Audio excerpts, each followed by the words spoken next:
grande rei guerreiro que buscou a vida eterna. Num tempo em que os deuses determinavam o destino dos homens, numa cidade cercada de 2 rios, entre rios, Uruk foi construída por um poderoso rei. Gilgamesh era conhecido por ter construído os grandes muros da cidade, por isso Uruk era conhecida como a cidade das poderosas muralhas. Não havia quem ganhasse o rei-herói na luta, mas este pouco a pouco se tornou arrogante e começou a desrespeitar seu povo. Então os homens clamaram aos deuses que enviassem alguém para libertá-los. Foi então que a deusa Aurora, deusa da criação, ouvindo o clamor do povo, criou Enkidu a partir do barro e o modelou à imagem de Anu, o deus do céu. Enkidu, sabendo da sua importância, partiu para enfrentar o poderoso rei de Uruk, Gilgamesh. Quando os dois se encontraram, o enfrentamento foi terrível. Abalaram a cidade.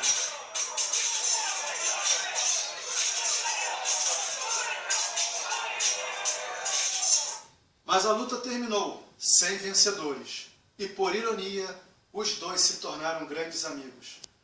Se reuniram para caçar para grandes proezas. Foi então que Gilgamesh propôs a Enkidu tentar destruir Umbaba, que habitava a terra dos cedros.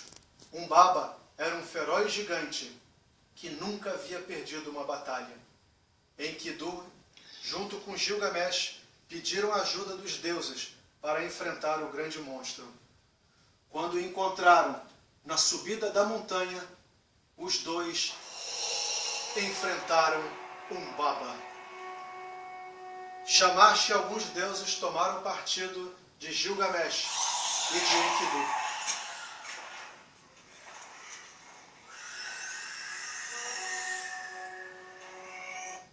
Derrotado Umbaba, os dois ainda enfrentaram o touro do céu, que havia sido enviado por Ishtar, que já havia planos para destruir os dois amigos. Ela deliberou com outros deuses para matar Enkidu. Enkidu, após dias de sofrimento, amanheceu morto. Gilgamesh não acreditou. Caiu em pranto. Chorou por 7 dias. A tristeza se abateu sobre o herói. Ele sabia que os deuses haviam matado seu melhor amigo. Foi então que, diante da morte, o herói refletiu: como encontrar a vida eterna? Somente os deuses vivem eternamente. Nós, homens, temos nossos dias contados. Nossos trabalhos e empreendimentos são como um sopro de vento. Então Gilgamesh queria mudar a sua realidade e partiu numa longa viagem para encontrá-la. Ele sabia que teria que encontrar o seu antepassado, Utnapishtim, que havia sobrevivido a um grande dilúvio, por isso era conhecido por Utnapishtim o Longínquo. Assim, nessa nova grande jornada, enfrentou perigos e, após cruzar o grande oceano cósmico, se deparou com 2 guardiões da entrada da região dos deuses. Esses 2 guardiões eram como homens escorpião, que após reconhecerem a coragem e a determinação do herói, deixaram-no entrar no jardim dos deuses. Lá chegando, Gilgamesh encontrou uma mulher, que mostrou o barqueiro que o conduziria até Utnapishtim, e navegou pela água da morte. Depois de navegar 3 dias, chegaram até o grande velho, o Utnapishtim, o longínquo, que perguntara a Gilgamesh o motivo da sua jornada. Gilgamesh então pergunta ao Utnapishtim que deveria fazer para conseguir a imortalidade. Disse Utnapishtim: eu te revelarei um mistério, eu te contarei um segredo dos deuses. Utnapishtim então apontou para o horizonte e mostrou para Gilgamesh: há muito tempo atrás, os deuses se reuniram para destruir a humanidade.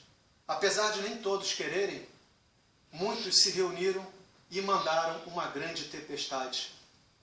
Utnapishtim disse que veio do horizonte uma nuvem negra, trovões retumbaram em seu interior, até os deuses ficaram horrorizados. Choveu durante 6 dias e 6 noites.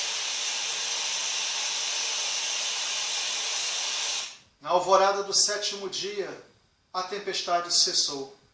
Disse Utnapishtim: abri a janelinha do barco, o sol bateu em mim, vi água por todos os lados. Na montanha de Nizir o barco encalhou. Na alvorada do 7º dia soltei uma pomba, não retornou. Soltei um corvo, não voltou. Fiz oferenda aos deuses, desembarquei. Então os deuses resolveram dar a eternidade para mim e minha esposa. Então foi oferecida a Gilgamesh uma possibilidade. Se cumprisse a tarefa de não dormir por 6 dias e 7 noites, ele também conseguiria a imortalidade. Gilgamesh tentou, mas veio uma bruma de sono, pairou sobre ele e não conseguiu manter os olhos abertos. Mas a esposa de Utnapishtim, vendo que o herói estava triste e melancólico, pediu ao marido que o ajudasse de uma outra maneira.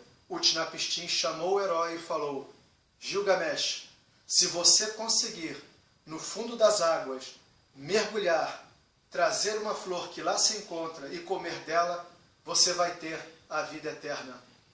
Foi o que fez Gilgamesh. Mergulhou, encontrou a flor, mas não quis só para ele.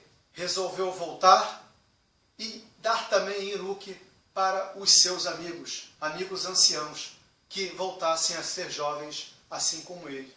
Mas durante o seu retorno para a cidade de Uruk, a cidade das grandes muralhas, nesse caminho, uma serpente iludiu Gilgamesh e roubou a flor. Diante das muralhas de Uruk, desiludido, melancólico, sem a flor, sem a eternidade, pensou Gilgamesh: quando os deuses criaram o homem, eles lhe destinaram a morte, mas a vida eles mantiveram em seu próprio poder. O destino, então, se cumpriu. Não era seu destino a vida eterna. Gilgamesh foi se deitar, tendo conhecimento dessa mensagem, mas não se levantou. Foi se deitar sem encontrar a imortalidade. O destino se cumpriu. Ele jaz, estirado sobre a cama. Ó Gilgamesh, senhor de Kulab, grande é a tua glória.